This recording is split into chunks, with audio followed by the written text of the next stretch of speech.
Welcome to the Marriage Puzzle Podcast with Julie and Thomas Hobby. We are marriage coaches who help couples with pain points about money, intimacy, and communication go from being overwhelmed to being secure in their marriage. If this is your first time listening to us, thanks for checking out our podcast. And don't forget to subscribe and leave us a rating and a review. Let's dive into this episode. And we are so excited to kick this episode off. We have special guests with us on this episode. We've got Brad and Lisa from Unrelenting Pursuit. Thank you guys so much for joining us. Oh, we are so excited to be with you guys. We got an opportunity to connect with you guys in the last few weeks from the time this episode will air, and we just connected and had a quick short little meeting, and it just seemed like a great fit for us to have you guys on. And note to our listeners, we'll be joining on their podcast here soon as well, so make sure you check them out. Yeah, all their info in the show notes and how you guys can find them as well. But again, thanks so much for joining us.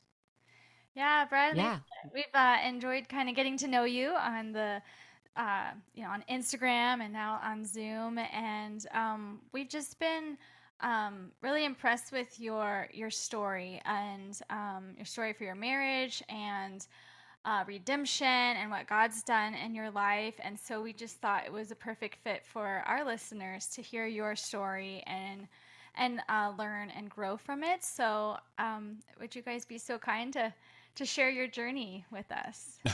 Absolutely. It's kind of what our whole mission is that we really want to breathe hope into hopeless places. We know what that looks like. And so we are real passionate about being very real and raw about our story. Yep. So I'm going to let the Brad man start off with this story.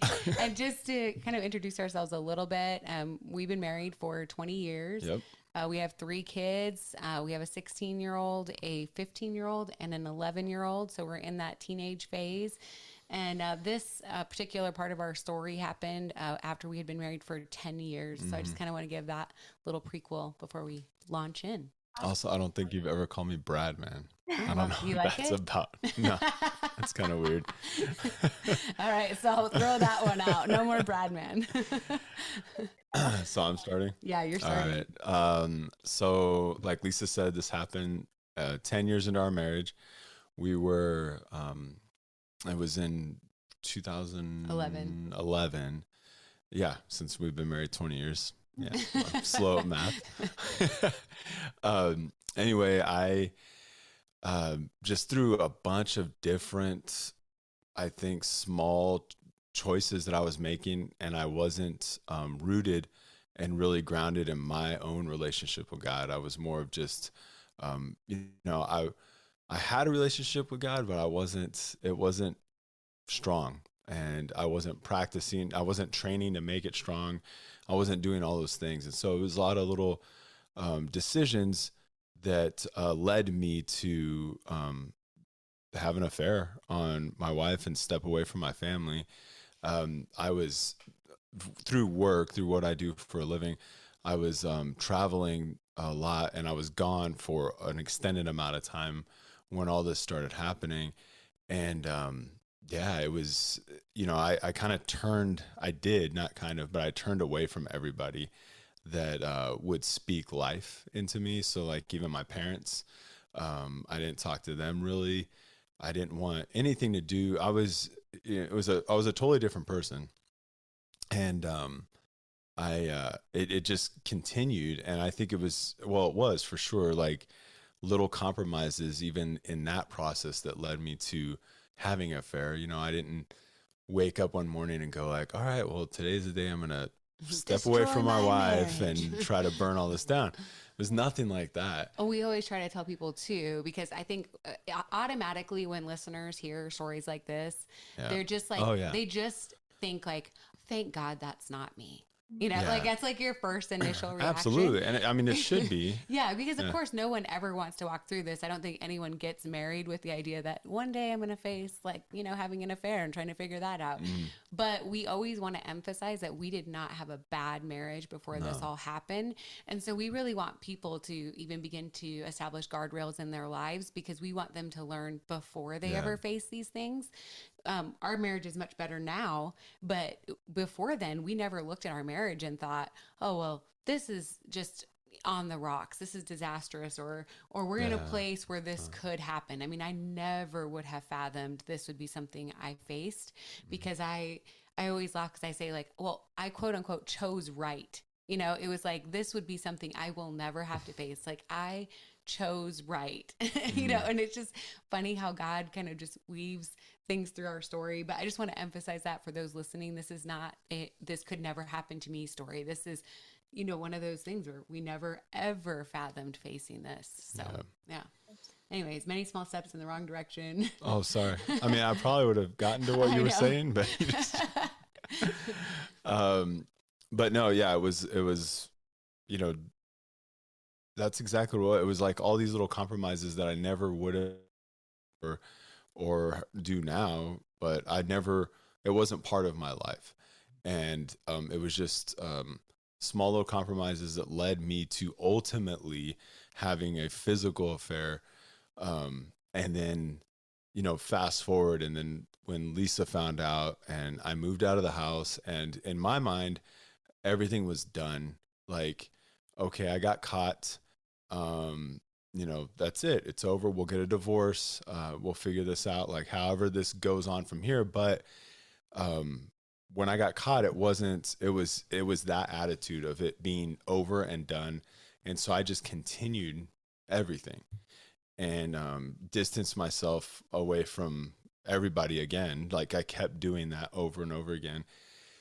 And yeah, I don't know. It just kept like, it was really to the point. I mean, first of all, I never ever thought I would be open to anything like reconciliation if something like that happened to me either, because I really had this impression that that was like the one thing you never came back from. You know, like if that breach of trust happens, it's over. You know, you're never going to come back from that.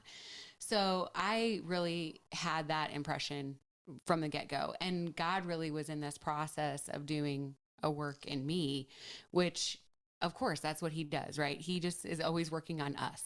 And so he's working in me and really giving me this ability to love Brad, like just a glimpse of how he loved him. Because I think for me, we definitely, I mean, I wanted to just make him pay a price. Like, I really felt like there was, you know, I wanted in my own flesh, like, you know, just some kind of like punishment or payback or something, because yeah, because in my mind, like that's what happens, right? Somebody hurts you, you instantly want to like hurt them like they've hurt you. So God had to really begin to work in me, because I thought there was no hope either. And when he did that, you know, and I would talk to Brad about, you know, maybe we could work things out, he was completely closed off to that. Yeah. So I actually was the one who started, initialized the divorce process. So I know a lot of people will probably wonder, like, so you were fighting for your marriage and then filed for divorce, which sounds completely opposite of each other. But it really was this place of standing in truth. And that's really where I was at, you know, laying this before him. I remember telling him, and I don't even think he remembers this, saying, you have the opportunity to stop this at any point. Like, you can stop this, you know, because I really did want him through this process to wake up, because it really was like talking to someone, you know, that I no longer knew at all. So we walked through the entire divorce process. I mean, we divided time with our kids, holidays, finances, you know, that gut-wrenching process of, you know, ripping apart the seams that have been carefully sewn together over years and years. And I mean, that is gut wrenching. And for anyone listening who's gone through a divorce, I mean, the healing process that has to take place, no matter what the end of your story looks like, is very, very real, because it's very intense. So we were facing a divorce, and really at that point, we were on the brink of those papers being ready. And that Brad called me one day, and I'll let him pick up his story. Oh, okay. From there. And so I just, like I was saying, I was just continuing to live that life, and continue making horrible decisions. It was basically everything that I've you know, a 180 from where I was. And I was on my way back from another weekend of just, you know, nonsense.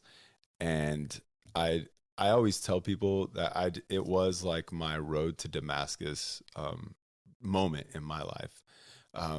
There wasn't a bright light or anything, I didn't go blind and a No donkey donkey talked was to me talking or to anything me. like that.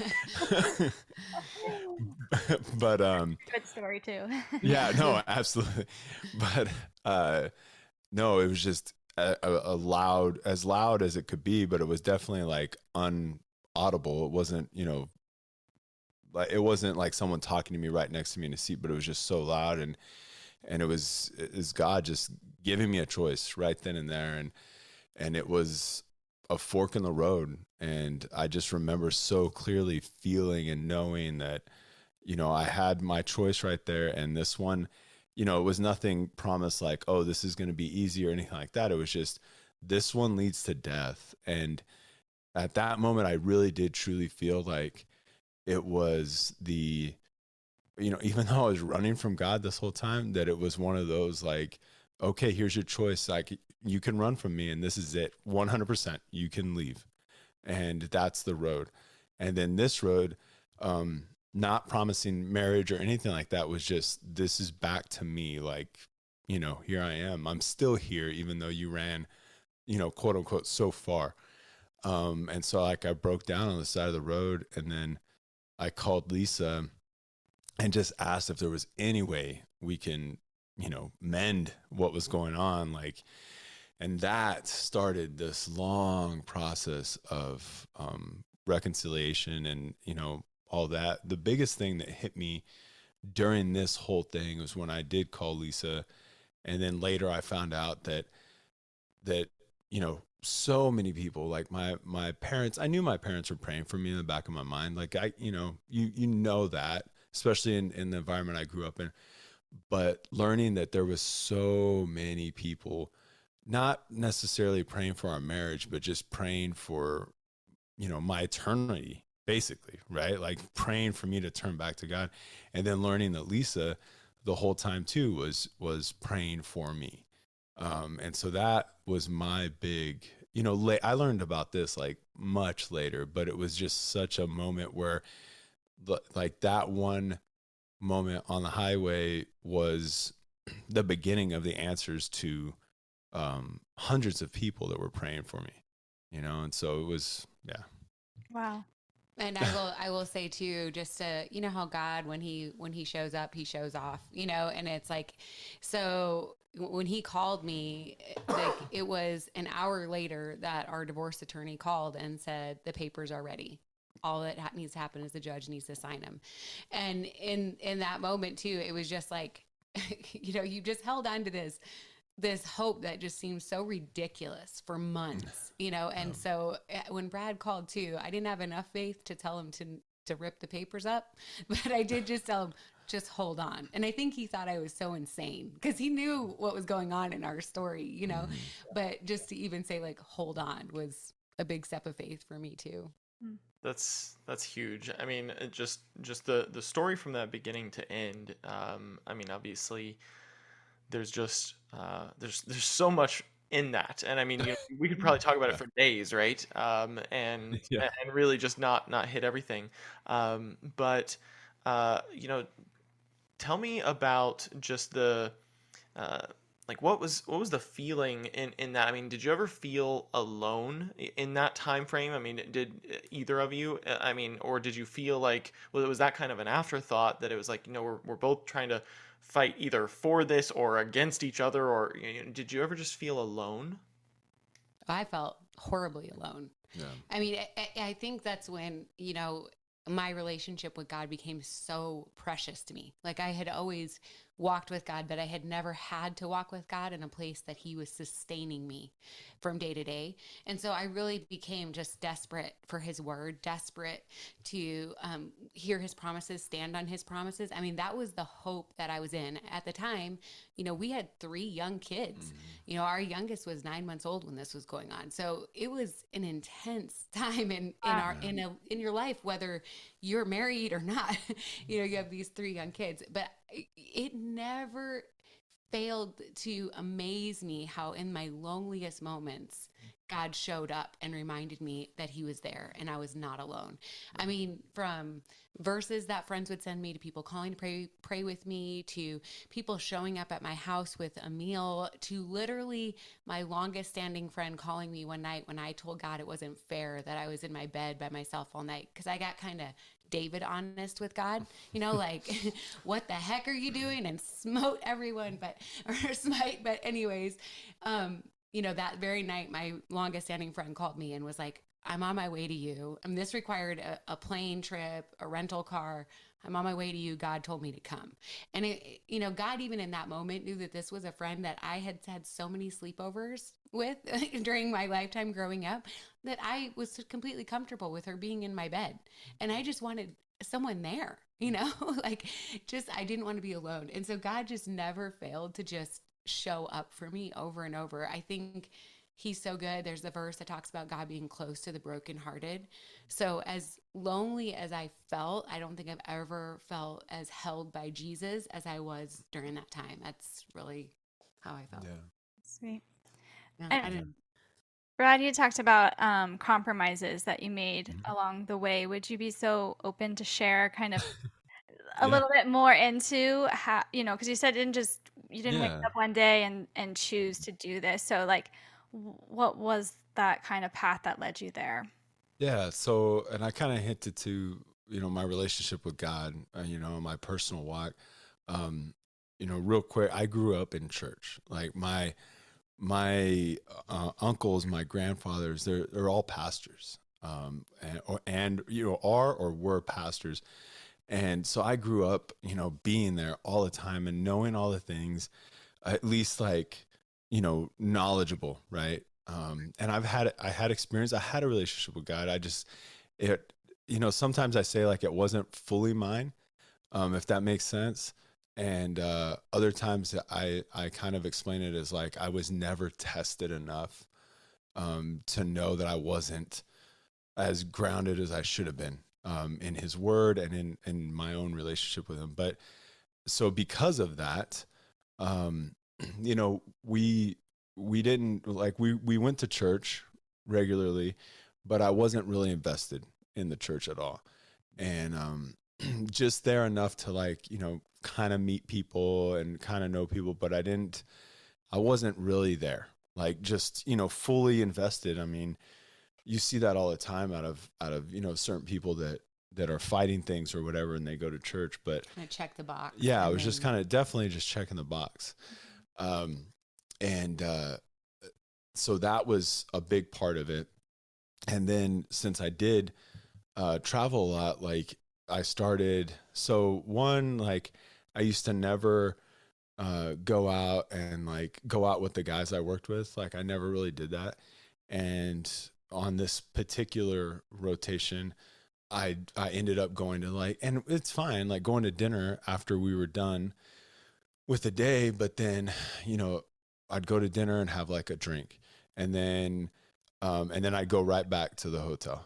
And then that led to like a couple more drinks, and that led to like staying out later, but then I would still go back to the hotel. But then I started like, and Satan knows where to like get you. The most strategic enemy that anyone could ever have personally, because he's after you.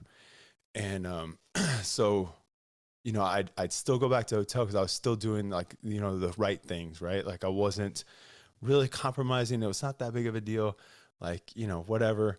But then I started looking at stuff I shouldn't have been looking at, and then started like diving into that, pornography world. And so I kept doing that. And then as that progressed, then it turns into like, again, like Satan knows like so for me, I look back on all of this and I see it as, I was asked this question one time, like, what was it? What was the thing, like, and I never can point to one thing, but one big thing I think it was, is definitely like insecurities and pride. And I know those words sound totally like opposite of each other, but and I don't want to get into my career or what I do for a living, but that provided a lot of pride Yeah. And then that you mix that with insecurities you feel about yourself. And then that's like the perfect mixture for wanting attention. Mm. And so that's what started happening. I was chipping away at my Christian walk and any foundation I had in God. And, next thing I know, like I notice people are noticing me when I go out and, after work and stay out later, I notice people notice me. And then that just kept going until finally I did have like physical relationships. And, and it was, I remember even, and like you talked about, like, does anyone feel alone? I think there were times that I did. But and times I didn't recognize myself in the mirror, but, I just kind of threw those out. And because of even my line of work, I compartmentalize a lot of things just because that's what happens. And so I think that was part of it. Just like, okay, I'm just going to like, yeah, whatever, it doesn't matter. So it definitely wasn't a drastic change, and it wasn't, I've had some people go like, well, was there a tragic event? Did you have like some kind of like, some sort of PTSD that made you like change your, character and all these things? And no, I can't point back to like, oh, that one event, or like Lisa was saying earlier, our marriage wasn't bad. It was I would say it was like the average, marriage, right? Like the house, the car, the kids, we had a dog at that time, so I would say it was like kind of like the average. I would even say probably even like we weren't one who argued much. Oh no, we don't argue with each other. We really we were overall happy. Yeah. But no, so. And one big thing I want to like, because I did grow up in church, I grew up as a Christian, I skewed, verses in the Bible to kind of help me justify my sins. Like that is, like the most, bottom line way I could put it. Like, and I should know this actual verse. I'm horrible about this one, but how, if you think it and it's in your heart that you've already done it, right? In your thoughts, right? And now I know through learning and studying all that, it's like, yes, you're human if you think those things, but it's if you're dwelling on it and then, taking capture of your thoughts, right? But then I was just like, well, I already thought about this stuff, so I might as well just keep going. Like this is, I've already done it, so I might as well just keep going and doing it. And so it just boggles it doesn't boggle my mind. It intrigues me in a certain way how Satan knows exactly what to use, because using my background of growing up around the Bible, using my insecurities and playing off that, playing off my pride and playing off all these things. And that was, it was definitely, I've heard it said a bunch of times, and I say it too, but you don't eat a whole buffet at once, right? It's like one fork size bite at a time. There's a men's ministry that actually says that's part of their thing. I like to always kind of not make light of it, but like to me, it's Girl Scout cookies, like the coconut ones, the Samoas. Like I have one and I'm like, all right, I'm good. And then I have another one, and next thing I know, like that box is gone. It's a good thing they only come once a year. I'm with you on that. So I have a question.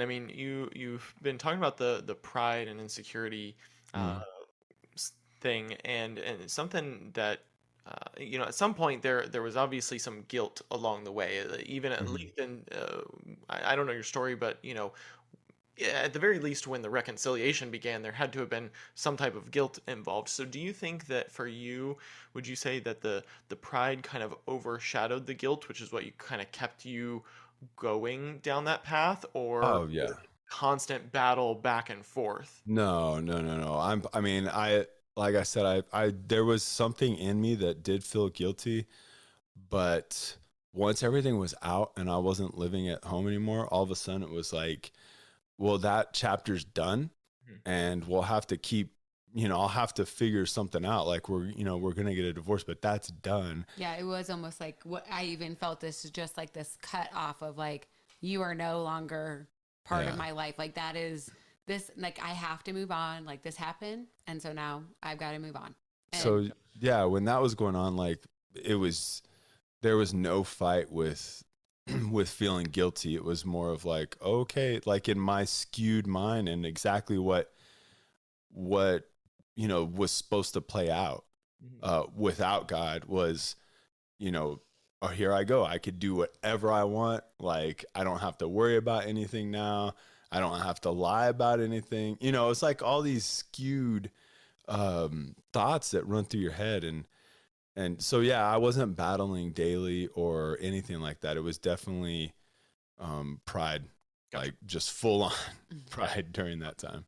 Then but how on the other side of that, when he came back, I think the shame was overrode all of that. So like you could see that happening when he came home, because then you kind of almost fully encompass all of the things that you really did miss and all the hurt and all the pain. And then, you're face to face with that. Then that's a whole other battle. I mean, we kind of you hear that snippet of our story, and that was really the easy part.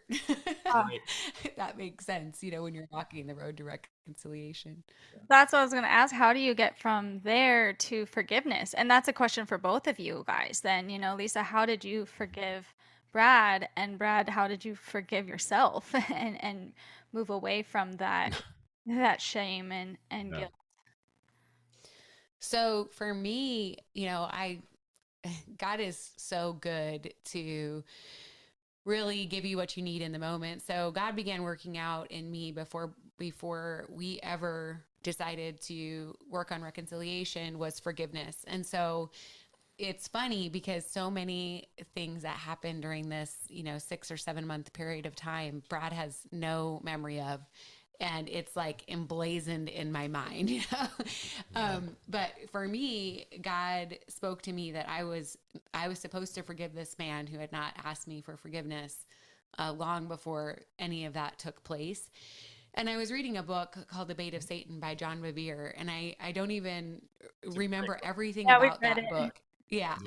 Good. Yeah. So, but it was perfectly timed in my life because he talks so much about how the enemy uses discouragement and bitterness as tools to really blind us, and I was sitting there reading this and I was like, I am discouraged and I am bitter. And it was just this mirror that I was just holding up to my face, realizing, I guess that God didn't just have to work on Brad. I guess there were some things that he had to wrestle out in me.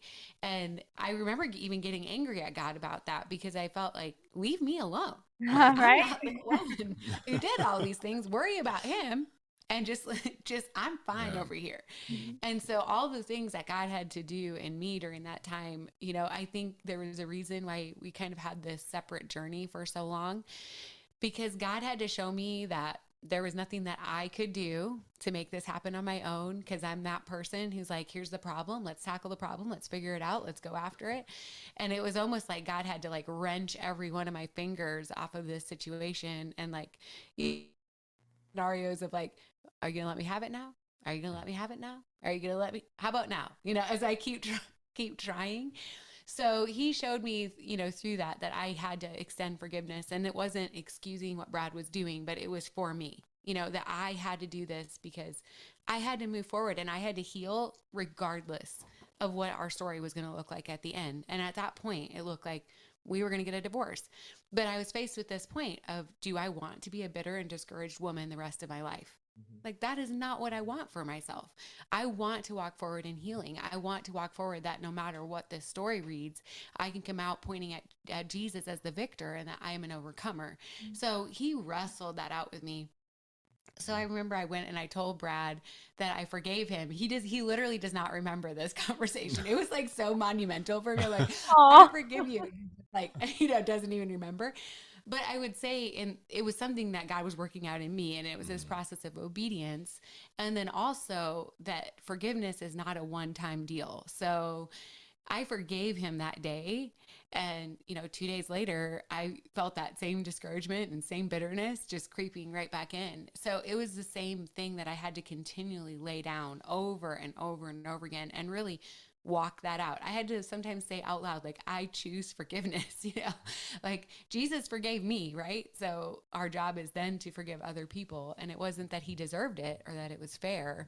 It was because that is what I was called to do. So I think that's really cool. I just want to point something out that I heard.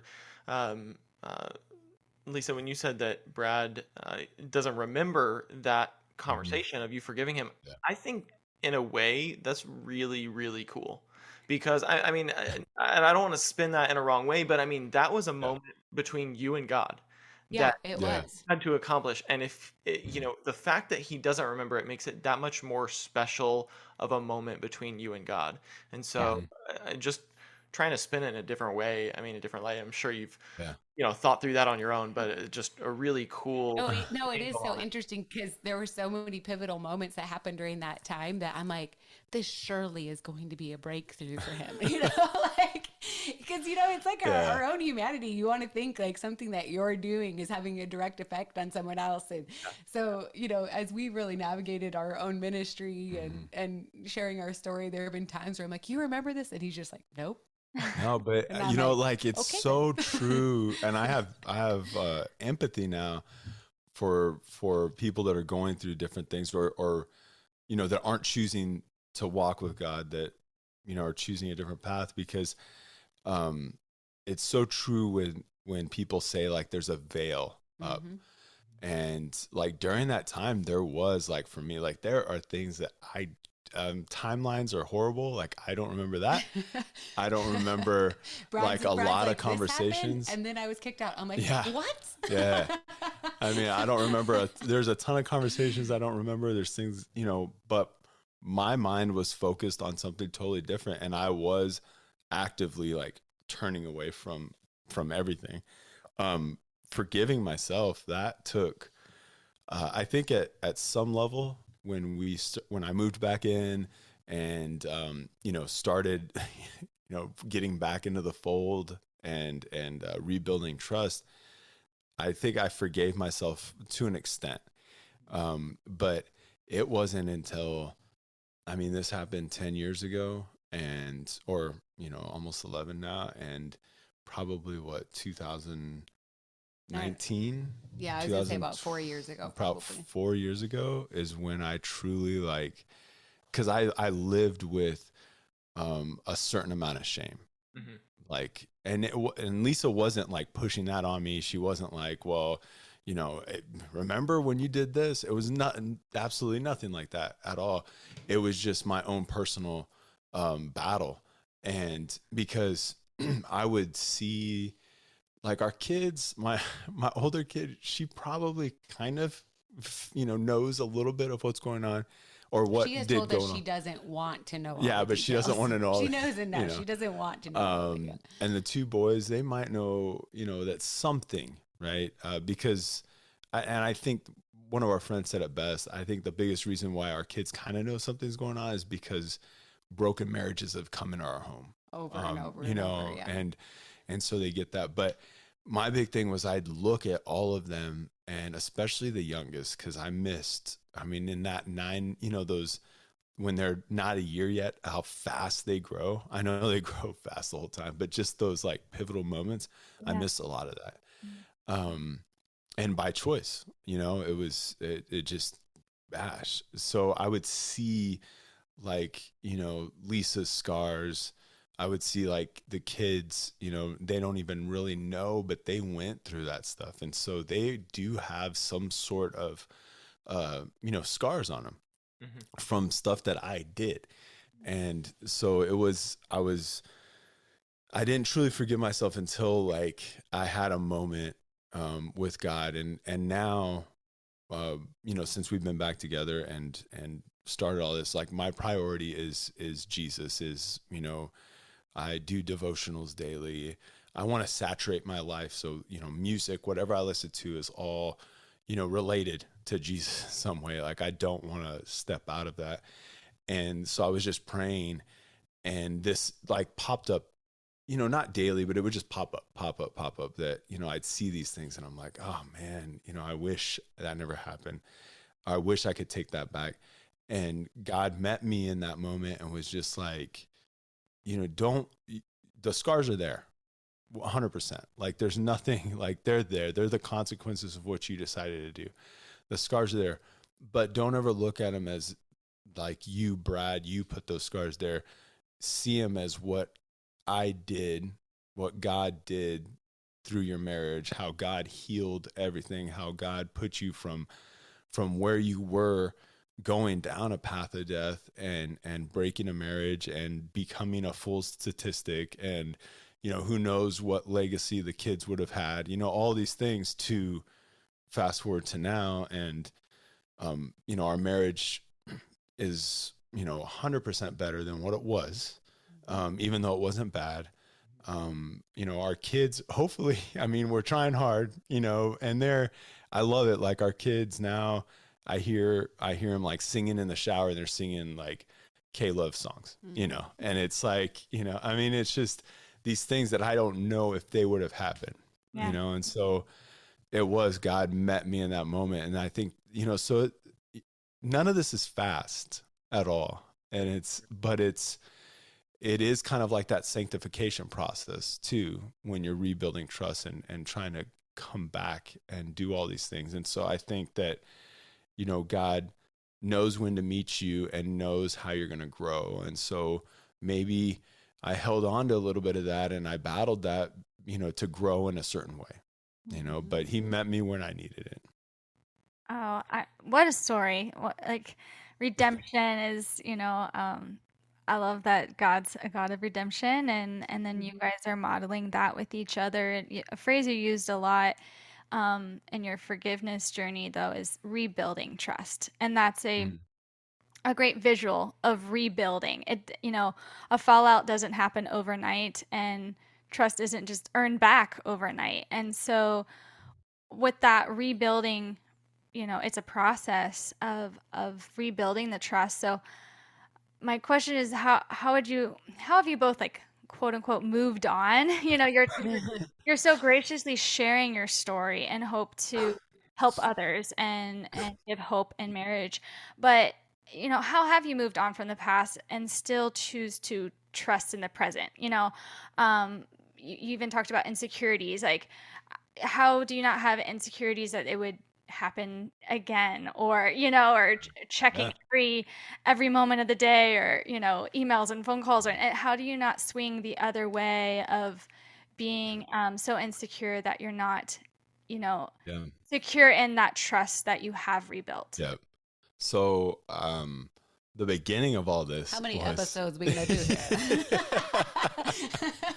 Yeah, the beginning process of rebuilding trust, it was hard. It was definitely hard for me, not because I didn't want to do it, but because I was still, you know, trying to get back to or build a strong relationship with God, and I was still on this knife's edge of like an addict, right? Like, you know, coming off of whatever, like trying to battle these inner demons and, you know, this battle for your life. So for me, I felt like I was on lockdown. And I wanted him to come home like this magically changed man. Of course. Yeah. Like that's what I was for. Yeah. Like, you're going to be completely 100% Yeah. different when you come and walk through this door, right? And so But like so she has, and still does to this day, but back then it was like, okay, I need all your passwords to everything you have, right? So your phone, I need to be able to get in your phone. I need to be able to get in your email, in whatever emails you have. I need all these things. You know, I don't want you to go to the restroom with your phone. Like, I don't want you alone, you know, like that with your phone. I don't, you know, all these things. It's a lot. And for me at the beginning, that's why I say I felt like I was on lockdown, right? Like, oh, okay, great. Like, I don't, you know, back to prison. like I didn't even carry, you know, I didn't carry cash because everything was, you know, she wasn't like tracking every movement, but it was like, no, cash is easy to use and hide what you're because there doing. were so many things that were done during this time. And so, you know, even hearing some of that stuff, you don't clearly know all the details that were happening during that time. But when you had said in that beginning, right, like, how do you go back from like checking everything to it? There was a period of time where that was my reality. Part of it. That was like, okay to and it was that. Yes. And even it's horrible to go through that because I didn't want to do that. And really it's not healthy because like clearly it didn't matter that I was doing all those things. Like I can't control someone else's behavior, right? So as much as we want to like, well, if I'm just doing all these things, if I'm constantly checking and I'm doing all these things, like I'm going to in some way ensure that this could never happen again. And I wanted to grasp hold of control in any way that I could because I felt so much control had been taken from me. So I think it was a process during that time. I mean, it definitely was. It was just, and I still had to travel. I still had to do things. And so even with that, it was like, you know, call, text, right? Like, hey, I am going to go grab dinner and then I'm going right back to the room. And I'm not lying to you this time, you know, like let's FaceTime or whatever. And I don't like FaceTime. He would do a lot of FaceTime. And I'm not down with FaceTime. Like, I needed to see him. Like I had been lied to so much that I needed to like physically see his face. And even in that, it was like, I battled that like, well, I see your face, but I know that you can instantly get off and do whatever you want to do. Right. And so it was like constant battle of learning. Also, like I would encourage someone, if you're in this place, like you have to trust Jesus. So like trust Jesus because no matter what the end of your story looks like I knew I was following Jesus in this, in what I was doing. I was obeying him. There were many heartbreaks that happened even after Brad came home. There were things that were still coming out and being found out. And I remember asking God, like, would you please just let me go? Like, just let me go. I don't want to be in this place of pain anymore. I don't want to walk through that pain. It also hit me in all my insecurities, right? How the enemy does all of that stuff. He uses all of those things to destroy really our legacy together and the legacy of our children. So it was this process of letting go and trusting Jesus. And then I also started to see Brad like not being defensive anymore. Yeah. You know, that was a really big thing. He was very defensive. Anytime I would say, hey, you know, what's going on? Or I'd be nervous. When I talk to guys that, you know, other marriages and guys about this, you know, I tell them like, like now I know that wasn't a lockdown at all. Like she still has access to everything that I have. It doesn't matter to me. But it was a freedom because I wasn't lying anymore, you know? And so there was during this whole time, like there was relapses of, you know, broken trust. It wasn't real broken trust, but it was like a trigger, right? Something happened. And there was one time I was traveling and I had bought a shirt and I wanted to show her like what shirt I bought. So I took a selfie. I'm not like a big, like, you know, selfie dude or anything like that. Like it's bad. So anyway, I do this and she sees it and she goes, "Where's your wedding ring?" And texts me that. And I was like, "It's on my finger." And I tried to call her and she wouldn't answer the phone. And it was just like this whole thing. In that moment, everything that we had worked for, every single thing was gone back in my mind. And it was almost like I was wrestling through in that moment, just like even collecting my thoughts, like collecting what was going on. Like, okay, God, like I need you right now. Cause it's so crazy how quickly you can be triggered. And so like, with, what you were saying, like, you know, about my insecurities and how do I still like, how do we still have trust now? Like, you know, not to relapse, not to go back to any of that stuff. Our biggest thing is, well, the first foremost, and this wasn't 100% when, you know, before this happened, but God is a priority in my marriage and together in me alone and then together in our marriage. He's like above everything else. And so that, you know, you can ask anyone that and they'll be like, "Oh yeah, God first." And then but truly, like when you do put God first, I mean, it's not an easy road. It doesn't mean that everything's going to be, you know, fine. Like you're, you know, tiptoeing through tulips or anything like that. Yeah. But it means that when the difficulties happen, you have like true hope to go after. Right. And so that is a big part of it. But through that, like, we have guardrails up in our marriage. And they're serious guardrails. And there's some people that we've talked to and they're like, wow, that seems crazy, but it's like, it's not crazy. It's, you know, excuse me, it's battling to have that strong marriage and being preemptive. And like, we don't ever want to have to fight a temptation tomorrow that we could prevent today. Yeah. You know, like we are going to work hard to do the things today, so that we don't suffer consequences. So like tomorrow. I have on all our devices and even on the kids' devices now, because they're old enough now, they have phones, is like we have covenant eyes on our devices, and so or lockdown in some capacity, or like like especially the kids, they have like time limits and lockdown areas and stuff. But we have that. We don't watch anything with nudity in it. And I think that kind of is a normalized, what do you call, like, it's a normalization society, in our, this is what we so make even compromises even in Christian marriages, that's kind of something that's just kind of like, oh, well, you know, we want to, turn your eyes, you know, kind of deal. Right. So it's kind of, we've been there. So we're not saying yeah. But I mean, we have that thing, like if I travel, you know, a lot of time I'm a homebody too, even though I have to travel. So like, even just like when I do travel now though, even more so, like I like to just hang out in the hotel and work on me, you know, like, cause like I said, God's a priority. So big thing is devotionals that I do and studying and all those things. But there's these certain guardrails in our marriage, because just like Lisa said, like, I'm not an addict where I'm like, you know, I have to have whatever it is, but I also know that I'm not fully strong enough. None of us are fully strong enough to not ever fall.